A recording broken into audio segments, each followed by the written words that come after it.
আকাশবাণী কলকাতা খবর বলছে আমি উল্টা পাল্টা। আমি একজন শিক্ষিত বাবার অশিক্ষিত ছেলে। আমি মালুদা লোকে বলে হারামজাদা।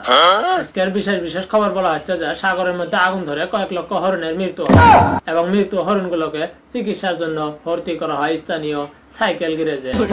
এই মুহূর্তের গুরুত্বপূর্ণ এবং তাজা খবর বলা হচ্ছে যে একটি মৃত্যু সাপের দংশনে মারা যান কয়েক লক্ষ মানুষ।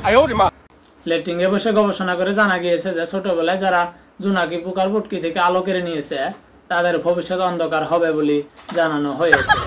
আর একটি বিশেষ খবর বলা হচ্ছে যে গাধু থেকে এক বালতি পানির ভিতরে ডুবে মরলেন এক যুবক। তার বয়স ছিল 80 বছর এবং এই ঘটনা নিজের চোখে দেখলেন আমার একজন অন্ধ সাংবাদিক হরুপে ন্যাংরা মিয়া। এর মধ্যে আরো একটি বিশেষ খবর বলা হচ্ছে যে মশার সঙ্গে একটি ট্রেনের ধাক্কা খেয়ে ট্রেনের মাঝখানে ভেঙে মধ্যে জোড়া লাগে, তবে মশার কোনো ক্ষয়ক্ষতি হয়নি বলে জানা গিয়েছে।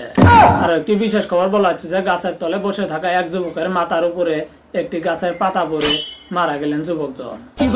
ইতিমধ্যে আরো বিশেষ খবর বলা হচ্ছে যে কোবাতি বাজারে একটি পচা আলু বিলাস্ট হয়ে মারা যান কয়েক লক্ষ মানুষ।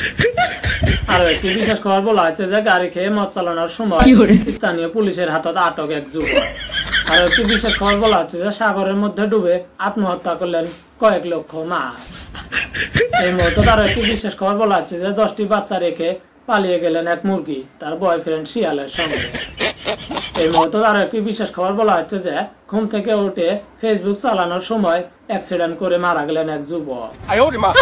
আর একটি বিশেষ খবর বলা হচ্ছে যে পিঁপড়ার মুখ থেকে খাবার কেড়ে নিয়ে পলাতক এক যুবক। আর একটি খবর বলা হচ্ছে যে ডিম আগে আসলো নাকি মুরগি, এই কথা যে বলতে পারবে তাকে উপযুক্ত শাস্তি দেওয়া হবে। যে জানেন সে কমেন্ট বক্সে বলেন। আজকের খবর এই পর্যন্ত শেষ। আগামী খবরের জন্য অপেক্ষা করেন।